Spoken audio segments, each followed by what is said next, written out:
In this video, I'll be showing you guys how you can delete your Google Lens history. So this is a quick and a short tutorial. It's very much simple and easy. So what you need to do is hop on your browser like this, tap on the lens emoji. So I tap on that here and then wait for it to load. So on here, I tap on my history. You can see the history here. So I just tap on that like this.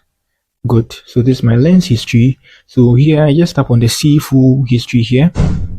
So on this tab, you can even set up an auto delete, but then I want to delete it one by one. So you can see this is my recent.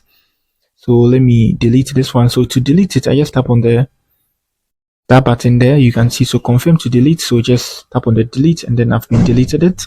So now let me delete this image. It's going to take some time and it's gone. You can see delete complete. So got it. So that's it. So if you want to delete all of them, you can just choose them and then delete them. This for today. So I just searched this. There was an error I was trying to fix today. So yeah, that's it. It's very much simple and easy. Just tap on the dot here like this. I want the image, that's why I'm not trying to delete that one.